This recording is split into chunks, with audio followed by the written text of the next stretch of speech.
Well, he's got a famous name that's not doing him any favors. Geoffrey Epstein is running for a political office, and he's getting the wrong kind of attention for it. Instead of asking the Framingham, Massachusetts mayoral candidate what his political views are and how he plans on improving the Boston suburb, he's getting demands to release the client list from people who are just irate. Geoffrey Epstein, who prefers to go by Jeff, joins me now.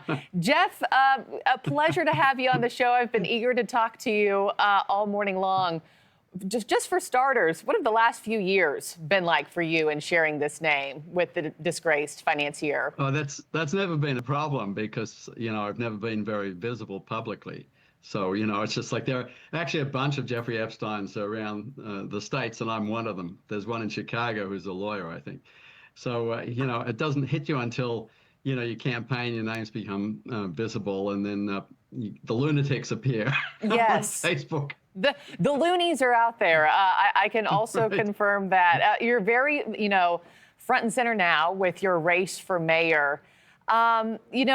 How has this helped you, harmed you? I mean, on one hand, here you and I are talking about your local race on national television, but on the other hand, I imagine it's hard to, look you up online, research your campaign. What's that been like as, I think it actually helps because my name's in the news locally as well. So, the mayor is very well known, Charlie Szycki, and I don't have as good recognition for my name as him. I'm still well known because I served on the school committee here.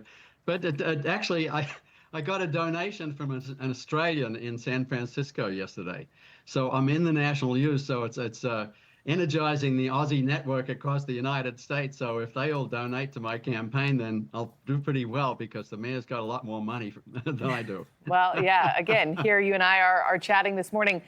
The other thing I was thinking of, how often do you get hung up on or these irate constituents who have been living under a rock and confuse you with the infamous Geoffrey Epstein and don't realize that he's passed away? Yeah, I'm the live Aussie and he's the dead American, is what I say. It's really the fact that I have a Facebook page and then I made the mistake of boosting that page. And so when you boost it, someone sees it and then they can come in and comment on it. And that's when I started to get the lunatic fringe. So I stopped boosting posts and I just create ads with campaign materials directly. So when they click on it, they go to the website rather than Facebook. So that really killed most of that problem. But, this is a moment, it's kind of weird because it is funny. It's like a moment of levity and all the chaos that we're experiencing. And I just noticed all that stuff about Texas flooding and environment. It's also a terrible thing because the other Epstein is a real monster in the way he drew people in and kind of got lots of other people into that horror that he was perpetrating is terrible. So, these people are around and you just got to get used to it. I was also born on 9/11. So, it's like, yeah. But there's a million Americans who are born on 9/11, so I have good company. You've been hit with a couple double whammies there. I understand others who share unfortunate names with, other infamous characters have reached out with words of wisdom. What's your piece of advice for other people out there who are rowing the same boat as you? You got to laugh about it, except in this case, it's associated with a person with very dark criminality. My father was a doctor and he had patients who had names like Ramsbottom.